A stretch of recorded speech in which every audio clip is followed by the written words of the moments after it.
Let's talk private equity. This is the conversation that everyone is having and talking about industry wide. It has taken our industry by storm. And if you have not heard of private equity by now, you have probably been living under a rock. And if this is your first time hearing about it, that's okay. This is actually a good place to start. I'm glad I could share the information and a lot of the truth to the matter. I've been hearing a lot of bad information out there, and it's important to kind of demystify PE and talk about the history of private equity, understand the fundamentals of private equity, because a lot of this information is just circulating, and it doesn't really know where to go and where to stick. And people are just absorbing it and listening to it and kind of in some ways freaking out as, are they missing the boat? Do they think it's the best thing for their business? Is it something that if they don't partake in and join, that they're going to hurt their business long term? So let's talk about all these things today, and just make sure that you feel like you have a solid baseline with what is private equity and what's going on inside of our space. There's a lot of players playing in it. Morgan Stanley, you got Grant Cardone. I mean, I think I heard the other day, like 10X Roofing Summit is launching. They're going to try to do some of their own recruiting efforts and participate. If Grant Cardone is playing inside the space, you know that there's something going on inside of roofing, right? So without further ado, let's talk about these things. So let's first talk about baseline knowledge of what private equity is, okay? I know this might be really simple for some, but it's actually really important. And it's important to understand this so we build on the right foundation of what private equity's intention is. And so PE is obviously a private sector. It is not a publicly traded company. So if you were talking about IPOs or something listed on the NASDAQ, we'd be talking about public companies. We're talking about private entities, private holdings, right? Now, this doesn't mean there aren't a ton of shareholders, and there are a lot of shareholders inside of these consortiums. And I think it's important to kind of just understand that private equity is a large space. You have, technically speaking, private equity is anything from seed investing and angel investing into series rounds to talking through, like, as you're kind of going through some growth strategies with some smaller private equity, smaller cap private equity, and really, getting to a point where now where the industry is and companies that are involved in this are operating by and large multi-billion-dollar funds, right? So they're powerhouses. They've got the money, they have the high net worth investors, they've got people that are playing in this to engage with a solid return. And so just to kind of explain that first, because that's important to understand, private equity, I think everybody just says PE. What is PE? Well, PE and stuff that have been trying to happen and take place in our industry before now, there was a lot of organizational mishaps and a lot of things that weren't really taking place effectively. And I think private equity was kind of learning about our industry, to be quite honest, because it doesn't operate the same as a lot of other trades industries. And so as they were kind of coming through the process and learning, they were also identifying what makes the most sense to acquire. And so now where we are, fast forward to current day, private equity is playing in pretty much all the markets, but the main thing that they're really looking for, and at least what is most consistent amongst all of them, is they're looking for residential retail roofing companies. Now, there are a lot of companies out there that'll do commercial consortiums or roll-ups. There's companies that'll do some storm work, and I think if it's something that you catch the storm, that's a little bit different. But it's important to understand that the way that this is kind of metamorphosized and moved through the last couple years is it's become more organized, but there's still a lot of work to go. And I think a lot of that has to do with the fact that it is such a unique industry. And I'm sure you could agree with that. If you're watching this, you probably already know that roofing is like no other industry. We got super high ticket offers, right? You're selling a job for $20,000 or $30,000 or $100,000, whatever it is. There's roofing jobs happening in excess of $20,000 every single day, right? And you can get those jobs done in a couple days' time, or sometimes the same day, right? Most times on the smaller end, right? So when you're looking at that, it's a lot different than selling a $20,000 electrical job or a $20,000, sometimes even a $20,000 or $30,000 HVAC job, right? A lot of times these things in those trades takes some time. And so the way that I describe it is we've got a high ticket, quick turn business. And so with that, there's a lot of operational things that have to take place that we as roofers and as contractors have to make sure we are very good at and excellent at, and that relies a lot on our people as well. And so if you don't have those things in place, it can really be disruptive. It can really cause a lot of issues for your customer experience, right? So as we're talking about this, I want to make sure I kind of explain to you what is happening right now, the folks that are at play, and kind of give you some rationale around why I think that private equity is a good thing. I don't think that I guess it's really not good or bad. It's just here, right? And so in some cases it makes sense. In a lot of cases, it's going to make sense for folks that are watching this to take part inside of this and try to figure out if there's a play for them, right? Because there certainly will be. But the main thing is you got to know the focus to start. This is the first thing, the first point I want to make is that private equity is focused on major metropolitan markets right now, right?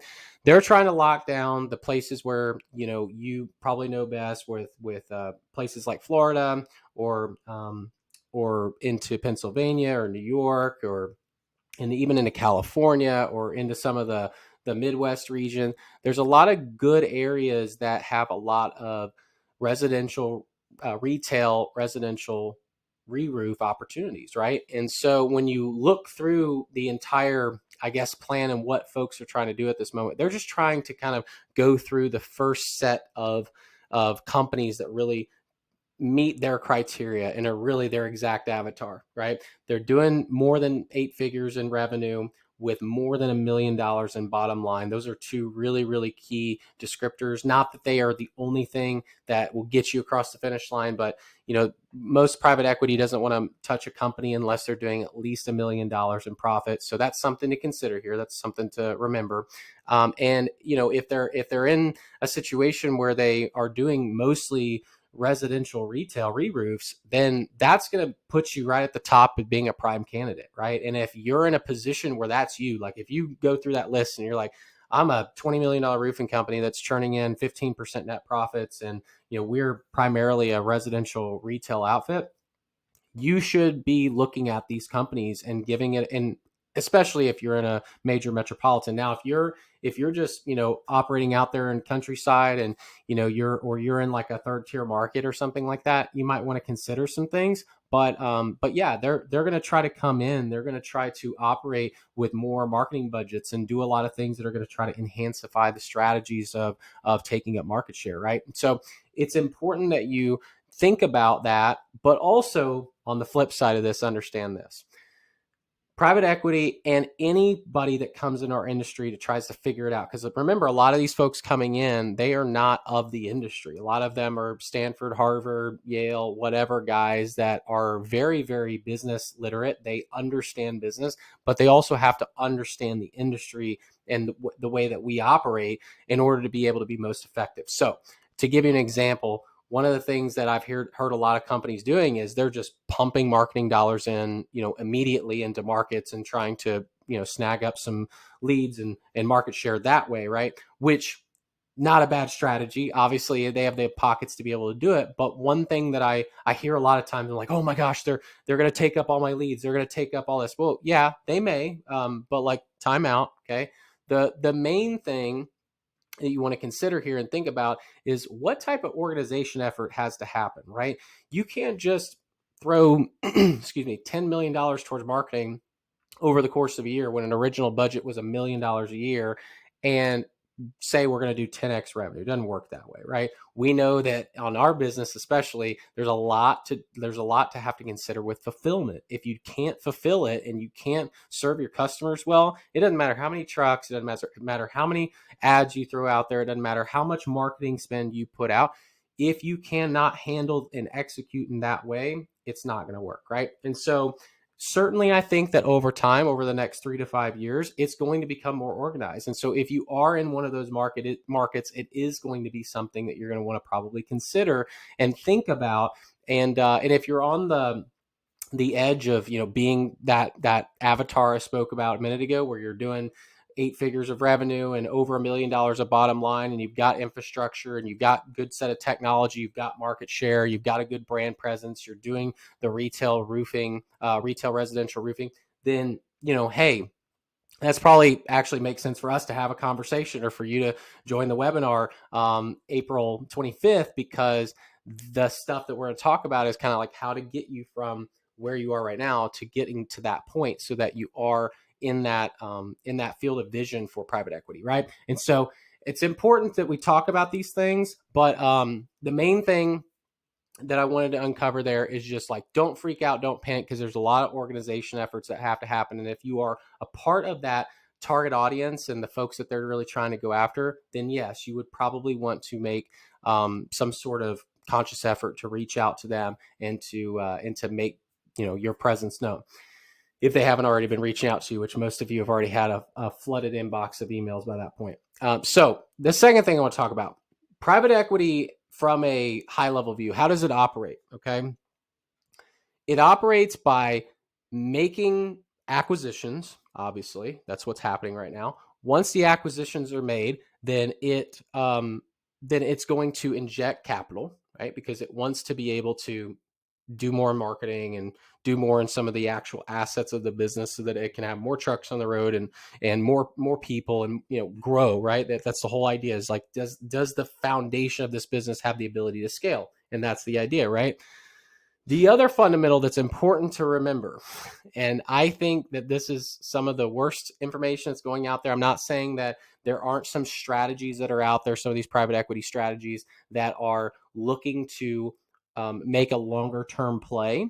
I'm sure that there are, but other than the typical what you would see in private equity historically, which is trying to do something over the course of about 3 to 5 years before they try to capture ROI on the original investment. They made a $1 billion investment to purchase companies, and now they want to sell for $3 billion to a larger cap fund, and then be able to pay back their investors, right? That's how they recapture. So sometimes it doesn't quite work out that way. Sometimes it is a little bit of a longer strategy, but let's cut the BS. Here's the reality, okay? At some point in time, private equity will sell. It is the fact. It's how they operate. Now, whether that is by form of recapitalization or taking on a continuation partner, which I'm not going to get into today, but some of those different strategies, yeah, that also does count to, hey, they're going to eventually have to sell, because that's how they operate. That's how they make their return. They can make solid returns off of beta strategies and understanding how to, inflate the marketing and some of these initial items to be able to get business into the door before they make rifts and they start making cuts to businesses to really optimize profitability. And they will do that most of the time. But at the end of the day, how they really truly turn their investors' money into a big payday for themselves as well is to be able to pass on that entity. Okay, and so when we're talking about the space that we're in right now, that's how it's operating.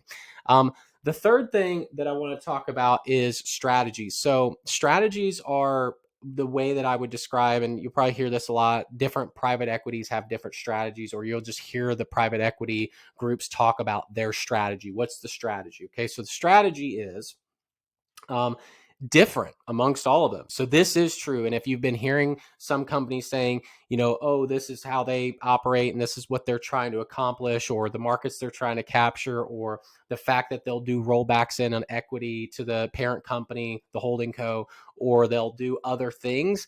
These are all truths. These are all things that they are independently different. Okay. They're not all doing it the exact same way. And so some are going fast, some are going methodically, some are going probably on a little bit of a slower clip. Some are industry experts, some are out of industry people, and most of them are that, right? A lot of the strategies too, or a lot of it has to do with like, what is the desire of you as an owner or as a business leader still being involved in the business once you exit, right? And some of them are saying, hey, cut you loose, let you go. If you want out in 90 days out, let's do that. We'll shift you in a consulting role. Some want you to stick around for a year or 2 years, or as long as you like, and because they want you to play back into the larger equity play. And so that's kind of the third thing I want to say is, if you're looking into PE and this is something that you're interested in, it's very important to understand the strategy and to ask those questions around what is your strategy, what is kind of your overall philosophy around what you're trying to accomplish when it comes to the overall private equity strategy, and making sure that you have clarity on that is super important. So the last thing I want to talk about is just kind of like the market in general. I think that what you're seeing right now, and kind of talk about the future of it, I guess, a little bit, is it is rampant. It's everywhere, right? I ask this question all the time, and I wish I could look into the crystal ball and tell you, how long is this going to last? How long is this going to be around? I think that no one knows, one, but I think that the way you have to look at this is like, this is the gold rush, right? It's going to be it's almost like what I described with the mortgage rates, right? Mortgage rates were going low. It was a seller's market, right? They're being able to get $100,000 over ask. It's kind of like where we're at in the industry right now. You can negotiate very, very high multiples with these private equity entities because the demand is so high, right? And interest rates, if you will, are low, which inversely in our space means that the multiples are high, right? That's kind of what my correlation there. But at the end of the day, there's going to be a simmer down. It just depends on how long this first initial wave lasts. And I think that, in my personal opinion, it could last 12 months. It could last 24 months. I don't really see it lasting much longer than that, simply because of the election year ensuing, a lot of other things that economically would take place, because there's only a certain amount of companies they could acquire for that type of price before things having to kind of recognize that the industry has gone from being a 2.8 to, or excuse me, a 1.8 rather, to a 3.8 historically multiple industry, to we're seeing 5, 6, 7s, 8s, double digits. I mean, it's really just a crazy time, right? So I think if you're trying to partner up or do your own consortium of companies, or you're trying to partner up with family offices, or you're trying to do some smaller private equity, certainly not going to discourage you from doing that, but also realize that a lot of the strategies that are at play right now, they've been formulating for the last year, 2 years. They've been doing some small plays and kind of setting their foundation, and now they're in a position where they're kind of running with it. And then of course you've got tons of capital backed. I think that if you're going to participate and you want to get involved in this way, you got to think about what's happening right now, which is that it's a big seller's market. So to you, the contractor, if you're in that vicinity of it making sense, and you want to partake in this, before you start thinking about going in and trying to acquire a few more companies or do some different greenfielding efforts to make it make sense so that you can exit for this big number, also think about the time and the information, the time and the diligence that has to be followed in order to be able to make that happen. And then at the end of the day, you might sell out for a 5x 24 months from now, where you could get an 8x if you sold today, and then it's kind of a wash for your time and energy that you put in trying to do some of that extra strategy, right? So that's kind of the last thing I want to talk about, is just the market itself, and just let you know that at the end of the day, PE is here to stay. I think that our first rounds, I've been around this stuff since 2020. I was involved in some failed efforts, not me personally, but seeing stuff very close up. And the stuff that you saw from 2020 till probably last year, a lot of those were big. They were just to try to create news in the industry, right? And trying to create some waves. And I think some things were ahead of its time, but I think now the type of money that's involved here and the things that are happening, it really is a unique situation, and something that I don't think the industry has ever seen, and probably will never see again once we see this run, because it's getting so infiltrated by this private equity stuff. So I hope the education today was super valuable to you. And if you want to learn more about this PE stuff, feel free to reach out to me, or again, attend that webinar with us on April 25th. We'd love to be able to see you there. We'll talk about this a little bit and kind of demystify PE a little bit further. It is very important that you understand these things, though, and don't freak out. Don't think you're missing the boat. PE is still, you still have time to be able to partake if you're going to do those things. But if you are trying to, like, if it's your goal, hey, I'm trying to sell my business, or I'm trying to get involved in this thing so that I can, snowball what I've already got going for me. Great. Let's talk. Let's collaborate. We'd love to be able to try to help you get there, but it's also something that is not going to go away. So make sure that you are, taking the information seriously, and that you do your own research too. Don't just take what folks are saying to you at face value and trying to incorporate scare tactics and things like that. It's very important that you understand what's happening, that you know it's not going anywhere, and that you partake in it if it makes sense for your business. So hope this was helpful. Look forward to chatting with you soon, and hope to see you at the webinar on April 25th, and we'll see you there. Take care.